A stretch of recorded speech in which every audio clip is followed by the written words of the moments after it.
Olá, sejam bem-vindos a mais um episódio do nosso programa Podcast, Videocast Liderança em Pauta. E no nosso programa de hoje, eu tenho a honra de receber a Sônia Consiglio. Querida! Amada, que prazer, que bom que deu certo, né? Que honra estar aqui, querida. Obrigada pelo convite.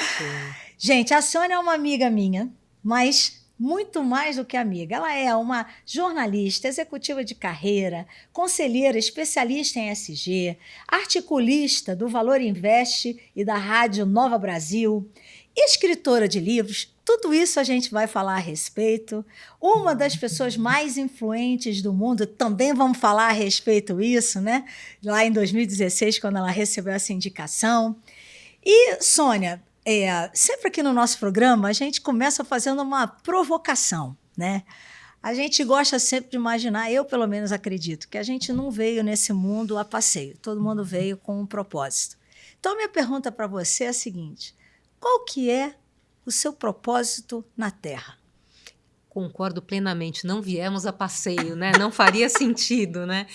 Minha querida, e todos e todas, eu percebi o meu propósito em 2015, quando eu estava indo para a COP21 em Paris, que é a conferência mundial, né, da ONU, que ocorre todo final de mês sobre mudança do clima. Estava lá no aeroporto, né, na sala, calmamente, esperando a hora do meu embarque e tal. E era uma conferência absolutamente fundamental, né? Como foi, de fato, de lá saiu o Acordo de Paris e tudo. E eu estava refletindo muito nisso. E aí me veio uma frase, que é: eu não tive filhos, mas eu trabalho para deixar um mundo melhor para os filhos do mundo. Uau! Esse é o meu propósito. Ai, gente. E é maravilhosa, gente. Olha, vocês... a gente vai ter oportunidade aqui de falar sobre livros que ela participou. Eu tive o prazer de estar junto com ela escrevendo um livro da editora Líder, Mulheres em Conselho, né? E assim, é muita história, muito conteúdo. E talvez a gente possa começar por aí. Você falando um pouco para a gente da sua carreira. Porque você... atuou como jornalista, né? Você teve uma carreira longa como executiva em grandes corporações. Aí você abraçou o caminho como conselheira. Conta pra gente, como é que foi um pouco dessas transições até e o que te motivou a fazer essas transições mesmo? Pois é, sou jornalista, né? Comunicadora, isso está na alma da gente, né? E eu, antes de entrar no mundo corporativo, isso foi em 1998, no Bank Boston, né? Vamos dizer assim, o grande alavanca de carreira. Já tinha tido algumas experiências corporativas antes. Eu trabalhei em rádio, eu fui uma das primeiras locutoras da Rádio Alfa FM. Olha! Quando a Alfa nasceu aqui em São Paulo, fui uma das primeiras locutoras. Fui locutora da Antena 1 em Atibaia. Trabalhei em revista, na Editora Abril, assinei uma série de revistas. Trabalhei em agência de comunicação. Então, assim, eu variei muito o começo da minha carreira de propósito, né? Porque eu entendia que para ser uma boa comunicadora você tinha que estar em lugares diferentes e sentir tudo isso. E fiz uma pós em comunicação empresarial. E aí eu comecei a gostar dessa história de empresa. Eu falei, acho que isso tem a ver comigo. Sou de Touro, né? Assim, coisa terra. de terra, raiz. Falei, acho que isso tem a ver comigo. E aí comecei, né, a ter algumas atividades em empresa e em 1998, então, entro no Bank Boston, que foi meu grande, né, desenrolar de carreira ali. Entrei gerente, saí diretora, e aí fiquei nesse mundo corporativo. Depois do Boston, Itaú adquiriu o Boston, fui para lá, montei a área de sustentabilidade no Itaú. Olha. Na verdade, entro no mundo da sustentabilidade como oportunidade, né? Que foi essa aquisição do Itaú pelo Boston. A gente sabe como é aquisição, né, Cláudia? Eu tive 6 na minha carreira. E é bem forte, É né? bem forte, e aí também depende, né? Se a gente está do lado de quem compra ou a gente está do lado de quem é comprado. Isso também muda bastante a perspectiva. Muda muito, mas eu tive a oportunidade, então, de montar a área de sustentabilidade no Itaú, porque naquele momento as fundações ainda olhavam para isso. Certo. Né?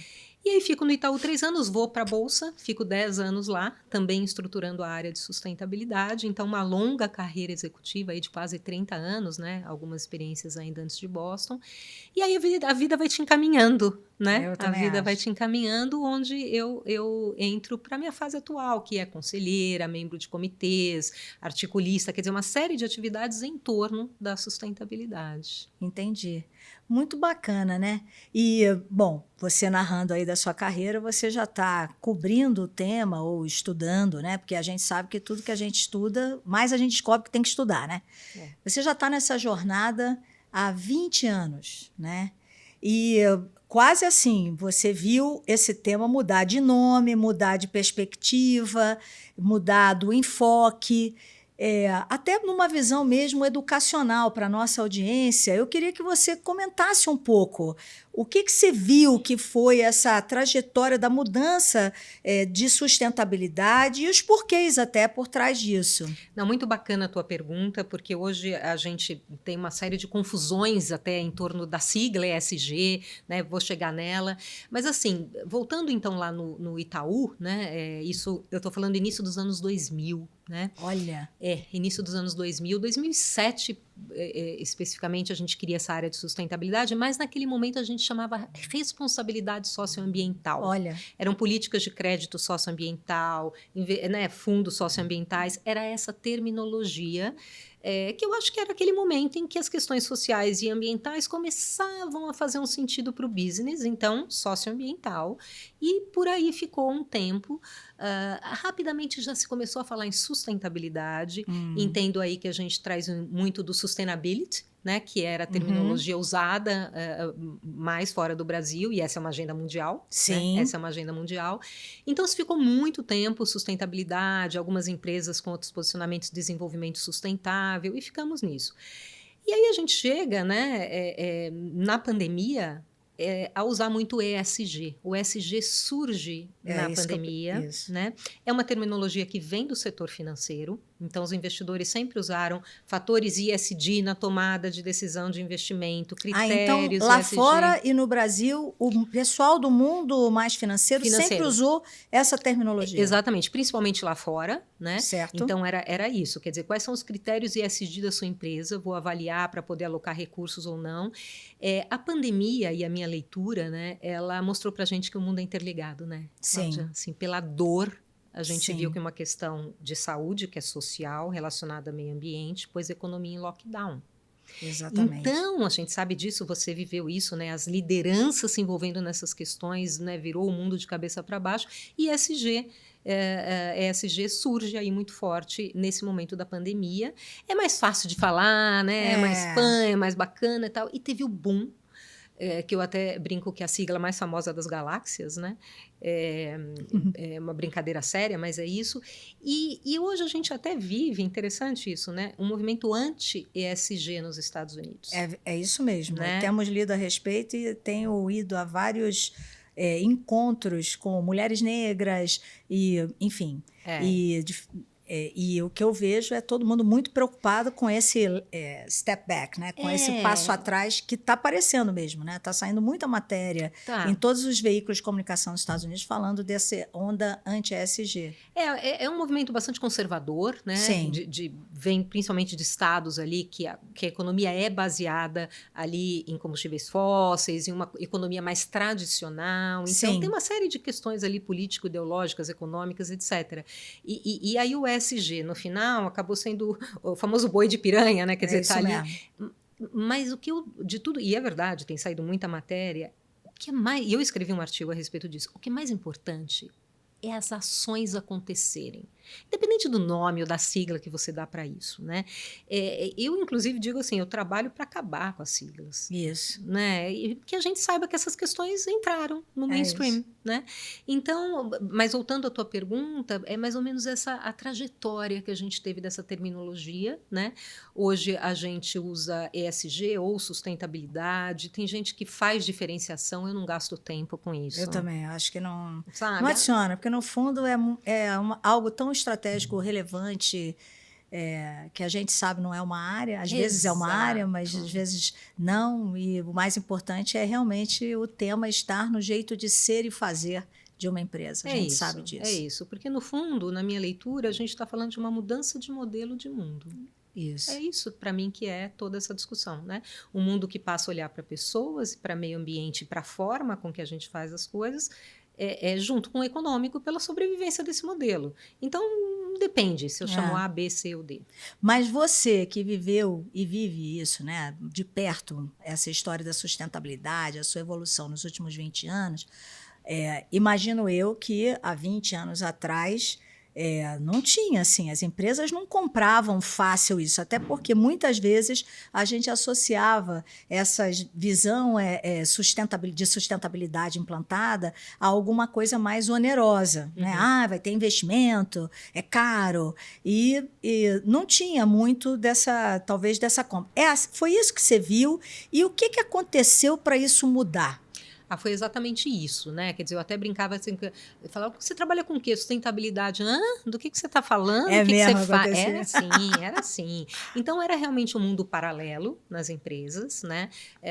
Enfim, tava empresas de ponta, Bank Boston, Itaú, É, Bolsa, mas mesmo nelas, né, tinha um tanto de, toca aí essa agenda, tá bom, vai tocando enquanto a gente faz o negócio aqui, né? Essa diferenciação desses mundos que faz parte do amadurecimento de uma agenda. Eu acho que é sim. absolutamente normal.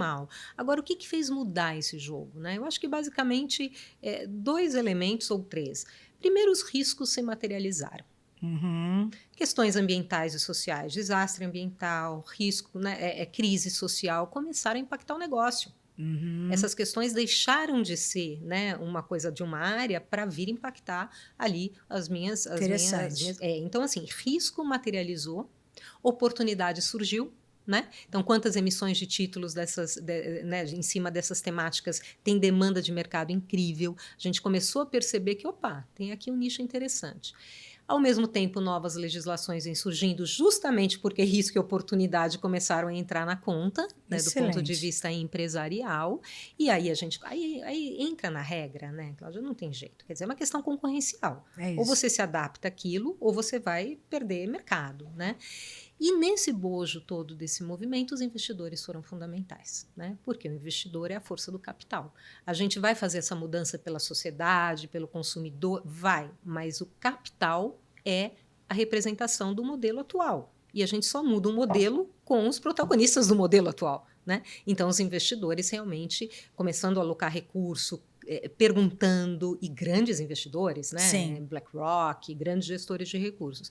Então, a partir daí, e também com a pandemia, como a gente já falou, esse tema entrou no radar da liderança. Liderança a gente sabe como é. Se eu Sim. entendo uma coisa, eu trago para o meu radar.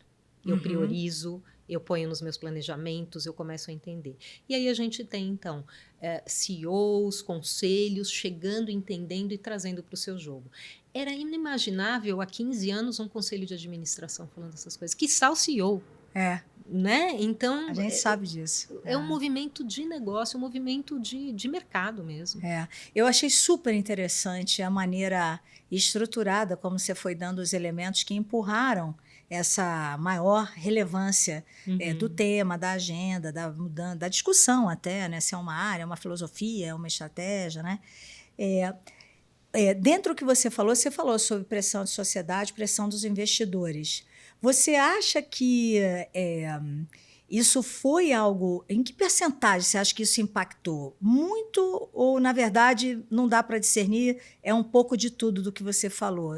Muito, muito. Eu vou dar um exemplo para você. Numa das empresas que eu trabalhei, estou falando de talvez 10 anos atrás, era aquilo, né? Trabalhando com o meu time, tentando espaço na agenda do CFO, do CEO, mas não entrava. Os ouvidos, talvez eu não estivesse ainda com os elementos mais acurados para aqueles ouvidos, porque a gente tem que mudar a linguagem de acordo com o ouvido. É isso. Se eu estou falando com o diretor jurídico, é uma coisa. Se eu estou falando com o diretor de marketing, é outra. A gente tem que ter essa estratégia de linguagem. Mas o fato é que o momento também não era um momento de mercado para essas questões. Sim. Até que, um dia, o CFO recebe uma ligação de um investidor europeu questionando a posição da empresa num ranking XYZ de sustentabilidade. Ele recebeu, me ligou. Sônia, do que ele está falando? Eu não estou Olha. entendendo nada, mas ele está super... Ele é um investidor muito importante para a gente. Falei, chegou minha hora. Olha. Sentei com ele, expliquei, ficamos 3 horas em call com esse investidor. A partir dali, ele colocou no radar dele e esse tema ganhou um espaço dentro da empresa. Então, os investidores fazem um papel fundamental nessa jornada, eu não tenho a mínima dúvida. Para mim, junto com o regulador, são as principais forças motrizes para isso acontecer. Nossa, muito interessante essa sua visão. Você sabe que eu sigo você, né? Amo, gente. Ela tem um canal, eu não sei se a gente chama canal, no Instagram, né? Isso. Que é o Sustentabilidade by Me. É muito legal. Você tá legal. viajando, você posta. É muito legal o conteúdo lá. Mas assim, eu estava assistindo uma entrevista sua em que você fez uma afirmação assim, ó. Ninguém dorme e acorda sustentável. É uma jornada que precisa de liderança, seriedade, calma. Na força não vai acontecer. Não se impõe uma agenda. Então, assim, de uma forma prática, o que você vê do lado das empresas que tem que ser feito para que essa agenda passe a ocorrer de uma maneira mais fluida até? Olha, você sabe que eu organizei esse caminho em 8 passos, né? Que eu chamo da mandala ESG. Eu pus um E do econômico junto dessa sigla. Enquanto Aliás, ainda eu estou querendo saber mais sobre isso. Daqui a pouquinho eu vou perguntar disso. Então, eu organizei numa mandala de 8 passos. Certo. Né, que, para mim, e na minha vivência, é como essas coisas acontecem. Primeiro, engajamento da liderança. Entendimento dessa pauta. Se o líder não entender, não chegar para o jogo, vai demorar o triplo do tempo, gastar o dobro da energia. Então, engajamento da alta liderança. Depois você vai para a definição da governança, né? Certo. Eu vou ter uma área, eu vou ter um comitê, vai assessorar conselho. Então, você define a governança, como é que a gente se organiza para tratar desse tema na nossa empresa, junto com o posicionamento. Isso é fundamental, né? Por que eu vou atuar em sustentabilidade? Eu sou uma mineradora, eu sou uma empresa de assistência médica, essas coisas variam, né? Tem que ter um motivo e tem que fazer sentido esse motivo. O passo 3 é engajar o público interno. Se aquilo passou a ser uma coisa importante para a sua empresa, você tem que treinar, você tem que conscientizar, você tem que trazer para o jogo, você tem que ouvir o que eles acham a respeito disso, né? A gente vai para um passo 5, que é de fato fazer um plano de ação, né? Olhar o que você já tem, as empresas em geral já têm muitas coisas dessa agenda. Olhar o mercado, fazer benchmark, fazer dar realmente um mapeamento importante para você ali poder, diagnóstico, passo 4, diagnóstico. Ok. Né? O plano de ação é na sequência. Certo. Você faz o diagnóstico do que você já tem. Onde eu estou parado. Onde eu estou, né? Para quem você vai, então, para o passo 5, que é o quê? É o seu plano de ação, de fato. Você vai priorizar, você vai olhar a materialidade, o que é importante no seu setor, etc. E o que você vai, de fato, fazer. O passo 6, e isso depende, né, de cada empresa, em que momento ela faz, às vezes os passos não são exatamente sequenciais, é ter uma política. O que eu faço nessa área de sustentabilidade? O que eu não faço? Quais são as minhas premissas, né? O passo 7 é engajar todos os stakeholders nisso. Se isso é importante para a minha empresa, eu preciso trazer o meu fornecedor, eu preciso trazer o meu cliente, eu preciso trazer todo mundo. O passo 8 é relatar, publicar, dar visibilidade. Então, assim, liderança, governança e posicionamento, engajamento de funcionários, diagnóstico, plano de ação, política de sustentabilidade, engajamento de stakeholders e divulgação. Isso é uma mandala que não para de rodar e você vai aprimorando. Quando você tem esses passos, é claro que aqui está muito resumido, né? Tem uma série de outros detalhes, você trouxe para a sua estratégia, você trouxe para uma lógica da sua empresa, do negócio da sua empresa, né? Então, é assim que eu pelo menos, me guiei e oriento as empresas com as quais eu trabalho. Não, sensacional, porque assim, vocês viram ela falando, né? A Sônia, ela faz parte de vários comitês de estratégia em grandes empresas. Hoje você está em quais comitês de estratégia de sustentabilidade, né? Eu sou conselheira de administração na 20 Partners, na Eco Rodovias, então também ali na 20 presido o comitê ESG, Legal. Né? E na Eco Rodovias também ali junto com o time. E comitês eu estou na CBA, na Citrosuco, que são comitês que assessoram a conselho, e comitê executivo da BRF. De sustentabilidade. De sustentabilidade. É história, viu? E é estrada. Sônia, eu queria te fazer uma pergunta. A gente está em 2024 e a gente está vendo que o que parecia tão longe, que era a chamada Agenda 2030, daqui a pouco está aí. Né? Tá aí. E nesse processo eu queria um pouco assim da sua visão mais ampla, porque eu sei que você vai em várias COPs, né? Você é uma pessoa próxima, já foi a Davos, enfim. Como que você acha que está a situação do Brasil? Né? Como que o Brasil está parado em relação a esse tema? Né? E quando a gente olha as 17 ODS, né, que são os Objetivos de Desenvolvimento Sustentável definidos pela ONU, em quais dessas ODS você acha que a gente andou melhor e em quais você acha que assim estamos patinando e deveria fazer algo para mudar? Eu vou começar do global, que eu acho que sempre é importante, chego no Brasil, né? Primeiro, assim, é um desafio mundial, né? Cláudia, não tem jeito. A gente foi muito impactado pela pandemia, né? Os ODS já eram desafiadores, tinham que Sim. ser mesmo, mas 2020 realmente foi um baque muito grande. Eu sempre trago o exemplo do ODS 5, né? Que é a igualdade de gênero. A pandemia atrasou em uma geração o tempo que a gente teria para fechar o gap de diferença financeira entre homens e mulheres. Uma É geração. mesmo? É impressionante isso. A gente sabe todo o impacto que as mulheres tiveram durante a Sim. pandemia, principalmente. Isso se reflete, então, nessa estatística que, enfim, era 99 anos, foi para 130. Quer dizer, já era uma loucura, ficou mais difícil. Fora isso, a gente tem as guerras insanas que chegam, né? Todas as questões geopolíticas que acabam permeando tudo isso, as questões climáticas. Então, assim, o cenário ele é desafiador para todo mundo. Né? Eu acho que isso a gente tem que olhar. E também acho que ninguém teria a inocência de pensar assim, chegou 2030, ticamos tudo. É muito mais sobre o caminho e o que eu vou fazendo ao longo desse caminho e atingindo de fato.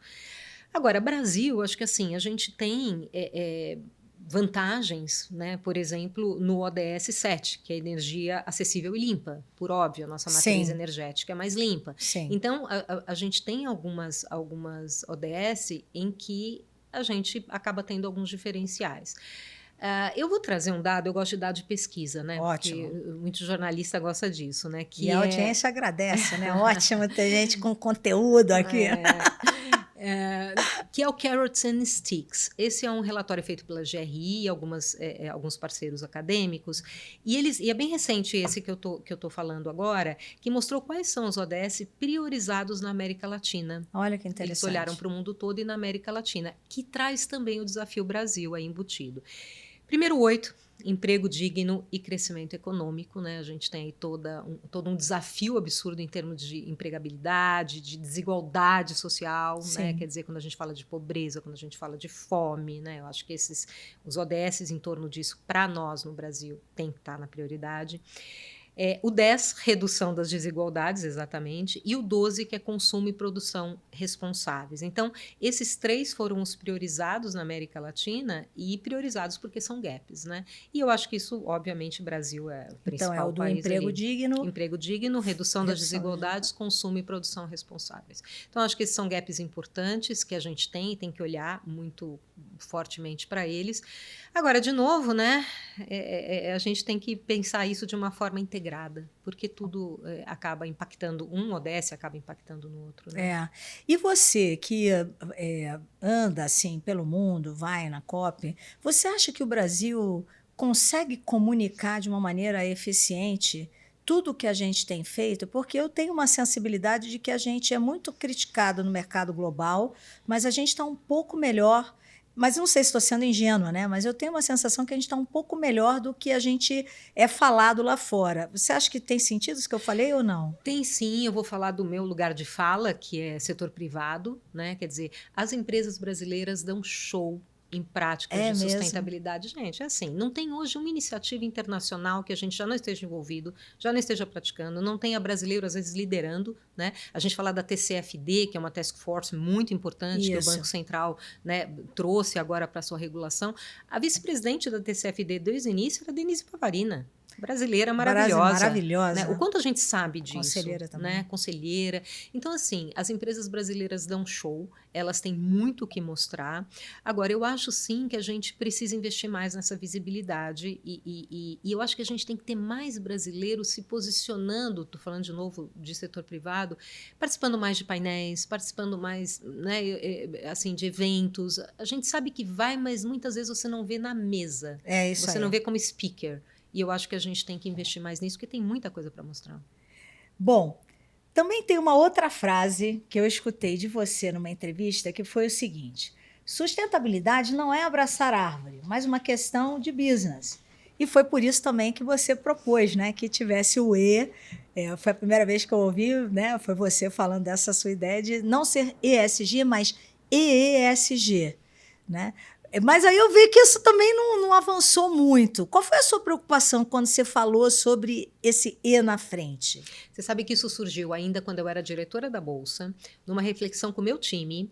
Eu falei, gente, se o econômico, se a gente trabalha para trazer o econômico para junto do social, ambiental e governança, cadê ele na sigla? E aí a visão de comunicadora, né? Falei, não tinha que pôr um E nessa sigla?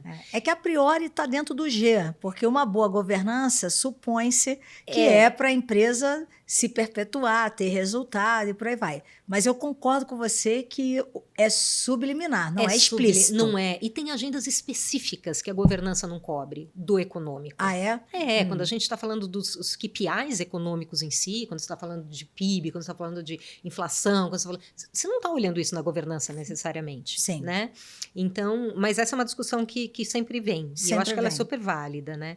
Mas surgiu lá com o meu time, a gente começou a falar, e aí, quando eu fiz a migração de carreira, eu falei, vou escrever um artigo sobre isso.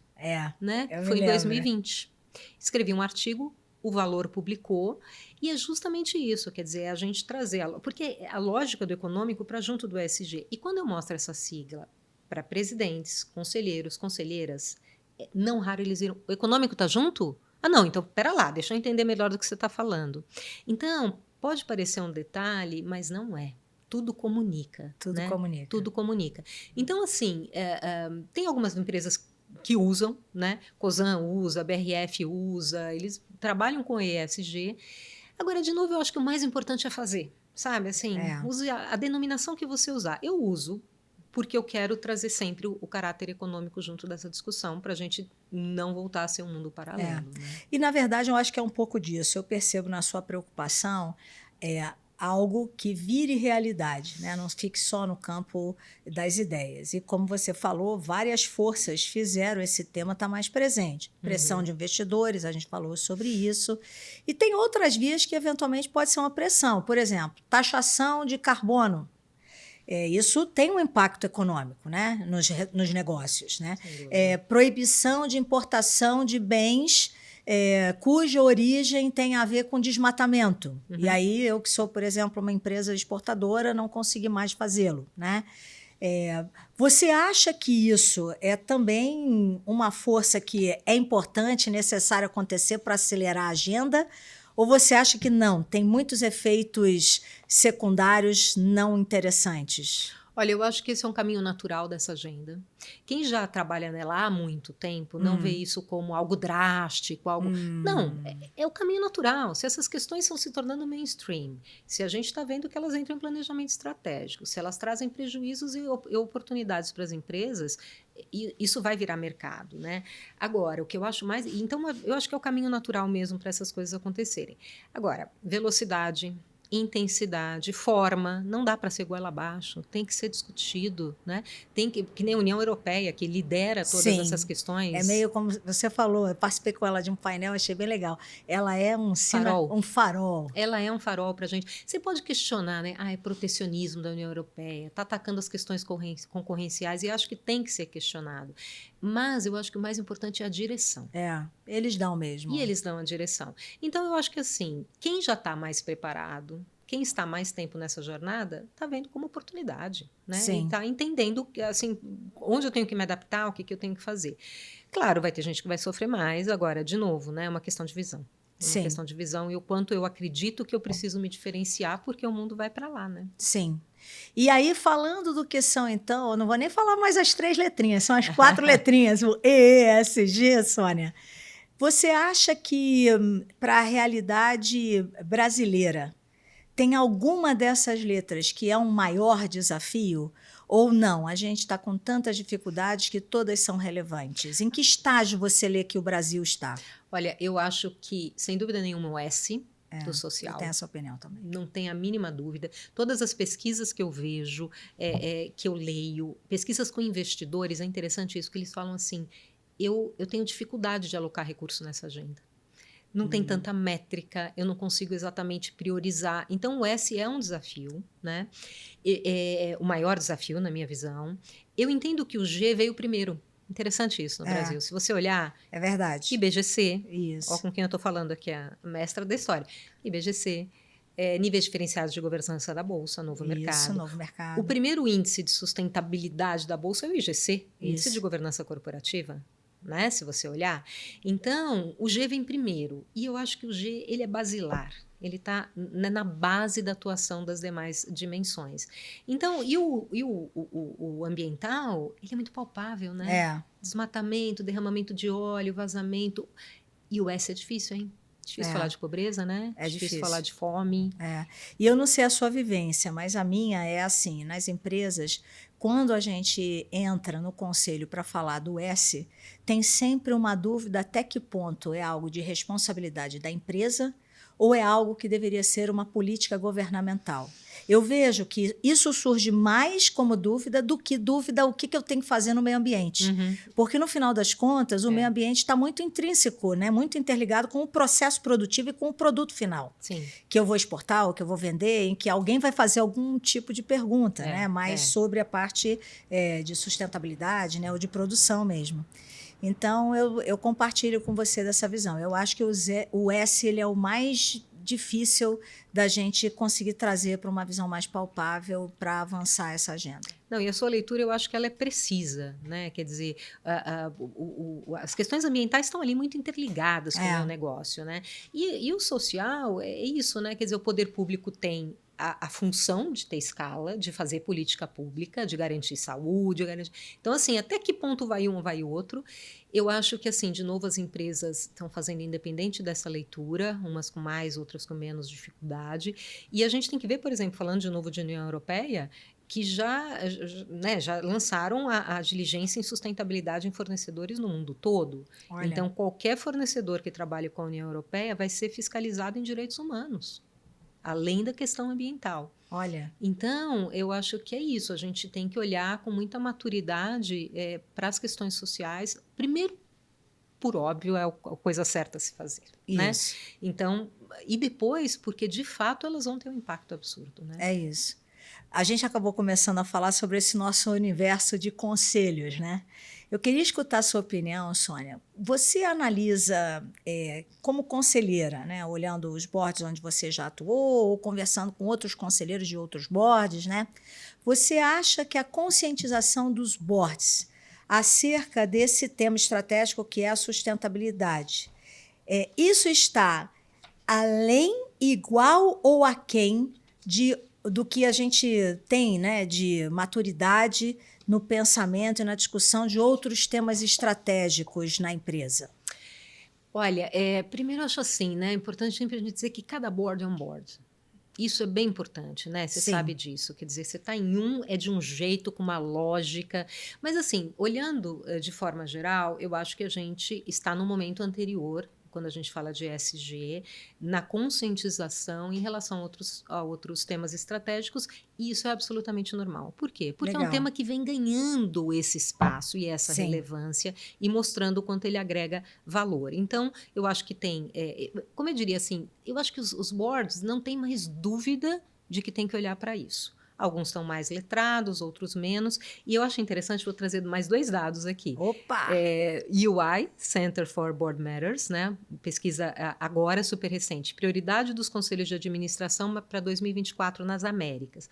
42% dos conselheiros entrevistados querem ter mais informações sobre mudança do clima e gestão ambiental. É o segundo tema mais demandado. O primeiro é segurança cibernética e privacidade de dados. Olha. Então, olha lá, o conselheiro falando e a conselheira falando assim, eu quero entender mais essas questões. O que veio também na pesquisa anual de conselheiros da PwC, 40% dos entrevistados disseram que não entendem muito bem ou entendem nada sobre emissões de carbono. Olha. Então, sim, eu acho que a gente está um passo anterior mas, de novo, pelo menos o entendimento de que aquilo é importante está colocado na minha visão. Muito bem. E quando a gente vê desse nosso universo de conselhos, uma das coisas que a gente está sempre observando é que, como você disse, cada board é um board, cada empresa é uma empresa. Mas sempre tem aquelas que são um pouco mais relutantes em avançar com mais velocidade nessa agenda, né? O que faz? O que dá para fazer quando a gente vê uma empresa mais refratária ainda, Sônia? Primeiro, eu acho que tem que ir com muita calma. né? Foi assim que eu atuei minha vida inteira. Na força não vai. Né? Se aquele ouvido ainda não está maduro para ouvir o que você tem para dizer, eu acho que você, profissional dessa área, ou CEO, ou seja quem for, tem que ter a maturidade para pensar assim, como é que eu chego naquele ouvido, naquele coração, né? Naquela mente? E para mim é por fatos e dados. Tem jeito. Cláudia, assim, opinião todo mundo tem. Acho ótimo ter opinião. Agora, a opinião sozinha não vai resolver uma incredulidade, ou pelo contrário, às vezes pode ser pior. Então, acho que assim, é fatos e dados, que é o que eu faço a minha vida inteira. Então, qual é a pesquisa que está saindo, quem é que está falando, qual é a estatística. E aí você apresenta e compartilha uma realidade que é do tipo assim, olha, agora você toma um risco. Você entendeu que isso é um risco financeiro, que isso é um risco de reputação, que esse é um risco de imagem, que você vai perder talento. Você entendeu tudo isso? Então tá bom. Aí eu acho que é uma reflexão do líder, se ele vai tomar esse risco ou não vai tomar esse risco. Então, para mim é isso, é fatos, dados e correlacionando com o negócio. Não adianta falar do aquecimento global, né, que vai fazer com que ilhas sumam e essas pessoas vão ter que migrar. Tudo isso é verdade, só que não fala no meu negócio. E eu não vou dar atenção. Você sabe que assim, eu concordo com você. Eu acho que assim, de um modo geral, quando a gente vai comunicar uma nova ideia ou trazer um novo argumento, a gente tem que vir com conceito, né, sobre o que eu estou falando. Todo mundo está entendendo o conceito, que você falou muito do letramento, né, da importância do letramento. Alguma pesquisa. E se eu pudesse complementar, eu concordo que isso é algo importante, mas eu vejo, Sônia, que muitas vezes as pessoas, elas... eu não sei se você acha isso, mas assim, eu estou vendo uma briga de informações. Cada hora alguém aparece com uma pesquisa diferente. Então, eu acho que para as empresas relutantes, ter algum tipo de atividade que traga a pessoa para a ação por um lado emocional, eu acho que isso faz diferença. Você sabe que alguém estava conversando comigo, é uma pessoa que esteve num board global de uma empresa de chocolate. E alguém trouxe da gestão, nesse conselho, uma questão sobre como fazer para a gente acelerar uma agenda. E, na verdade, assim, o conselho ficou meio que apático.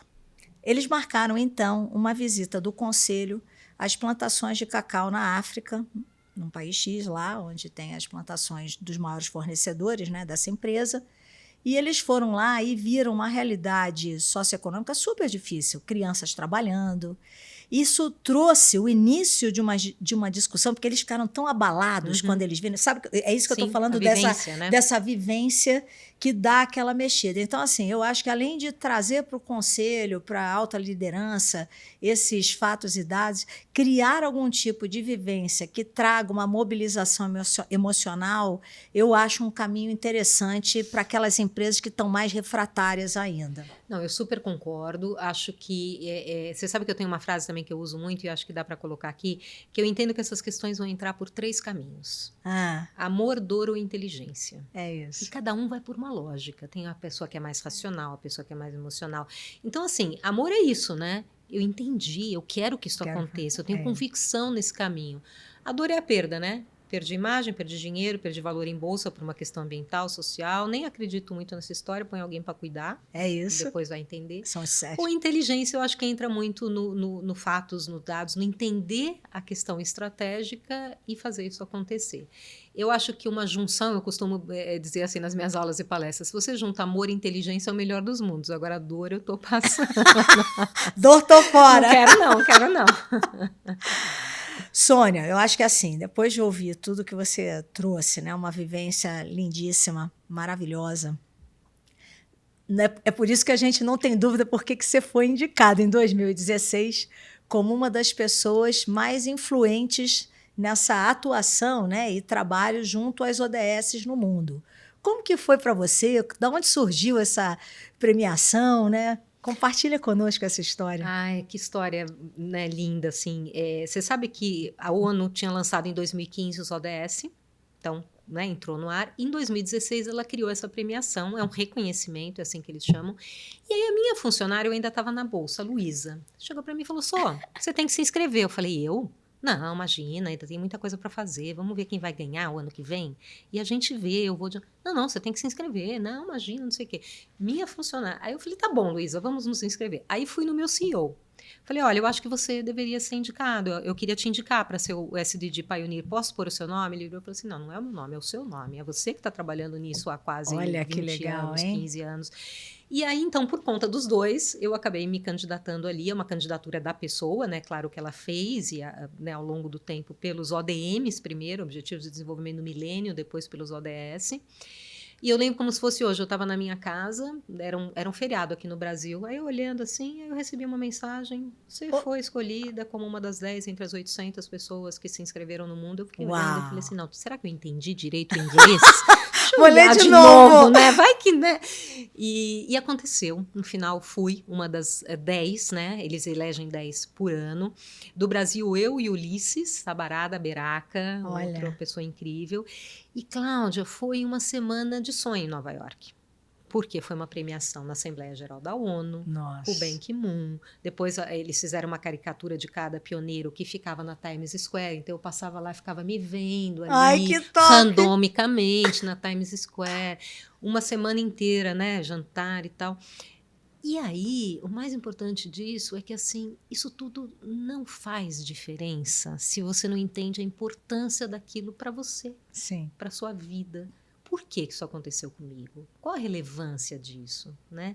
Então, isso para mim é um definidor. Tanto é que quando fiz a migração de carreira, né, que foi até antes do que eu imaginava, esse fato também interessante, eu falei, quem sou eu agora?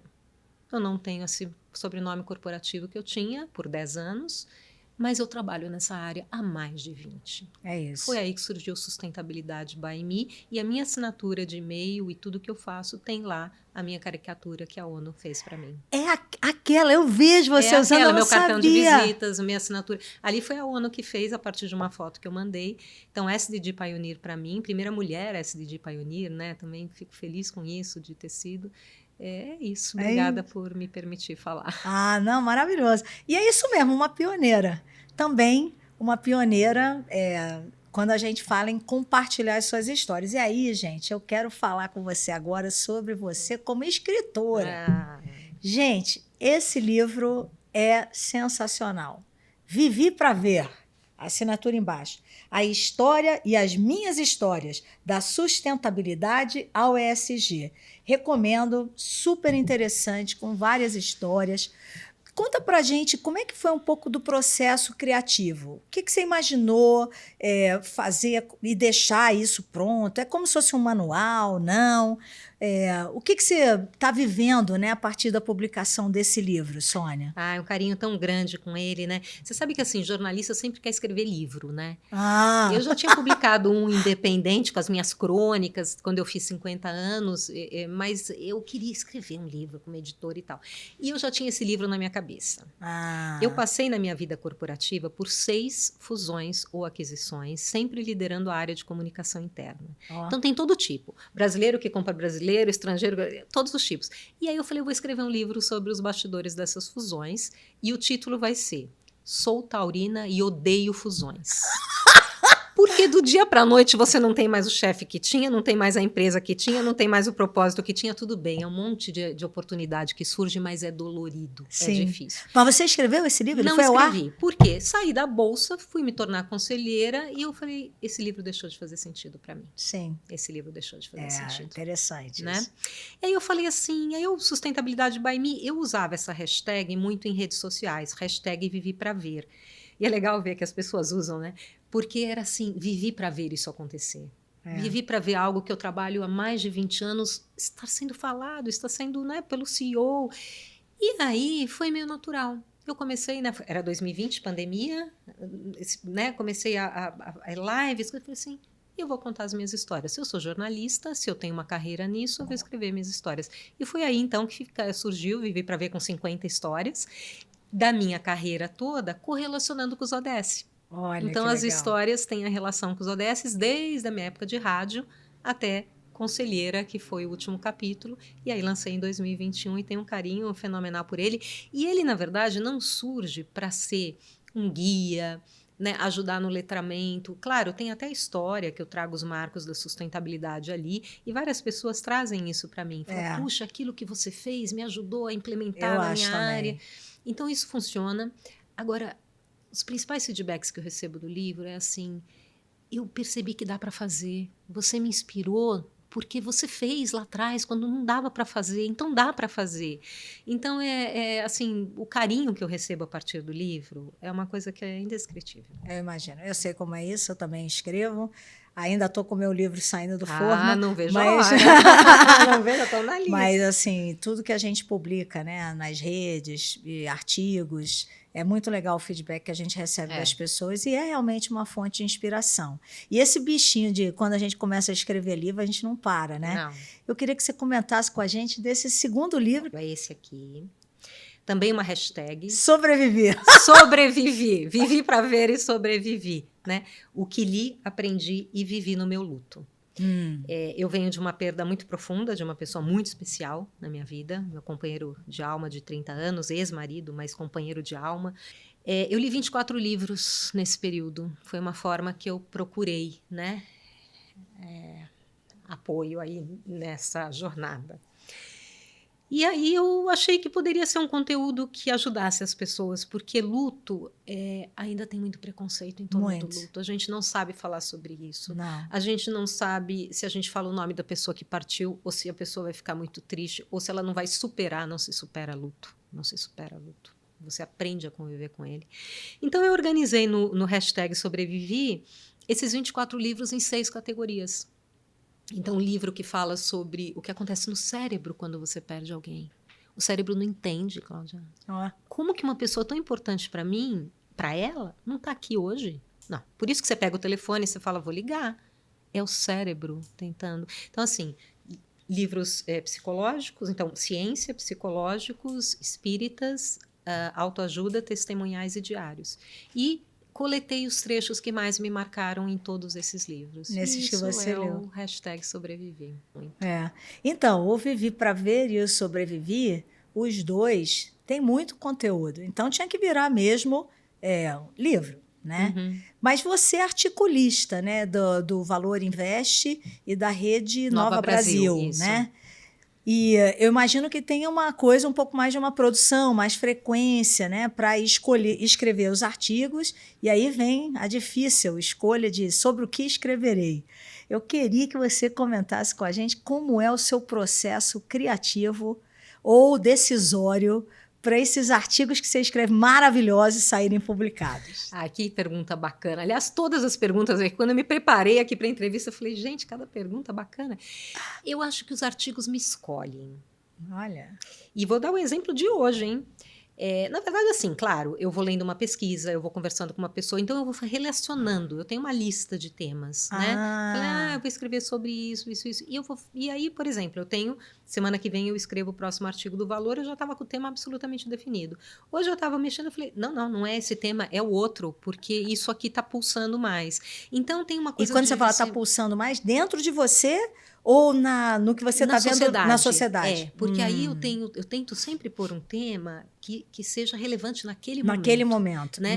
Que tenha alguma novidade, que seja uma abordagem que eu estou vendo surgir, ou as pessoas falando muito, ou alguma questão de várias pesquisas que apontam a mesma questão. Então, pulsando muito, eu falei assim, eu tenho que escrever agora, já estamos em março. Se eu deixar esse tema passar, ele vai perder a validade. Então, o Valor vai muito nessa linha, né? Tem uma lista que eu vou alimentando e depois eu acabo escolhendo. A Nova Brasil, a gente foi para uma segunda temporada agora respondendo perguntas dos ouvintes. Olha! Poxa, isso é muito legal, porque é o que está pulsando lá na sociedade, não com o meu radar. Entendi. Né? Então, tem um conjunto interessante aí do Valor e da Nova nesse sentido. Nossa, é demais. E no fundo, isso remete até à sua origem de carreira como jornalista, né? Exatamente. Tem um amigo meu que ele fala assim, Cláudia, uma vez jornalista, sempre jornalista. Em tudo isso vira um modo de ser, né? Verdade. Você sente que você continua jornalista nessa coisa da curiosidade, dessa veia investigativa, ir atrás de diferentes opiniões? Não sei, você sente que isso ainda é como você se porta? Ai, não tenha dúvida, sabe? Eu acho que assim, o fato de ser articulista do Valor, eu tô desde que eu fiz a migração de carreira, foi um reencontrar, né? Um reencontrar na operação. Mas isso está na alma, isso está numa linha de ouvir o outro, querer saber a história do outro, sabe? O jornalista é esse, é isso, ele quer saber a história do outro. E você sabe que eu fazia isso desde pequena, né? Quando eu tinha 8, 9 anos, eu tinha um caderno, pena que eu não sei onde esse caderno se perdeu. Eu tinha um caderno com, sei lá, 5, 6, 7 perguntas iguais. E eu ia entrevistando a minha mãe, minha tia, meu tio, meu prima. Era tão bonitinho. Eu lembro do caderno assim. Então, isso começa dali. E eu, no final, ganhei, quando eu estava no vestibular, estava me preparando para entrar na faculdade, eu ganhei um concurso de redação de um jornal de bairro. E foi bacana, porque aí o editor meio que me adotou, assim, no sentido, você vai ter uma coluna no jornal e tal. Eu falei, é para lá mesmo que eu vou, né? Para essa carreira. Então, é isso, está na alma. Muito bom, muito bom. Está na alma. Sônia, foi maravilhoso. Amei. Ter estado aqui com você todo esse tempo, né? A gente está terminando. E para terminar, a gente sempre faz uma pergunta sobre liderança, né? Então, minha pergunta para você é a seguinte: o que é ser líder para você? Bom, primeiro que eu já estou triste que está acabando, porque é uma delícia, e esse sorriso maravilhoso, essa mulher não existe, né? Sou fã dela, tenho que dizer isso antes de acabar. Muito. Eu acho que assim, ser líder é inspirar pela atitude e pelo exemplo. Acho que é aquela coisa que chefe é uma coisa, líder é outra, né? Quer dizer, você não impõe ser líder de alguém, você é escolhido porque você dá atenção, porque eu acho que você tem que gostar genuinamente de pessoas. Sem isso, você não é um líder, né? E aí, eu separei uma frase, e aí assim, empatia, humildade, né? Por favor, né? Tem que ter. Gente, não é sobre você. Né? E é por isso que eu trouxe aqui uma frase para te responder isso, do Paul Polman, que foi, né, foi líder presidente, maravilhoso da Unilever. Exatamente. E ele tem uma frase que eu sempre falo nas minhas palestras, quando eu estou falando com liderança. Ele diz assim, eu acredito 100%, né? Um bom líder é, antes de tudo, um bom ser humano. Você se tornou um grande líder no dia em que percebeu que não era sobre você. Os líderes são movidos por um propósito. E é esse propósito que dá energia e coragem. Você tem uma chance maior de ser bem-sucedido e desenvolver todo o seu potencial se os seus valores pessoais e os da sua empresa estiverem alinhados. Sensacional. O cara disse tudo, né? Acabou. É isso. É isso. Muito bem. Querida, muito obrigada por você ter vindo. Gratidão. Foi muito bom te ouvir. É isso, gente. Esse foi o programa, um conteúdo muito, muito relevante para a nossa audiência. E se você gostou desse programa, compartilha com um amigo, uma amiga e vai lá no canal, se inscreve, acione o sininho para ser informado toda vez que tiver um novo programa no ar. Até o próximo episódio.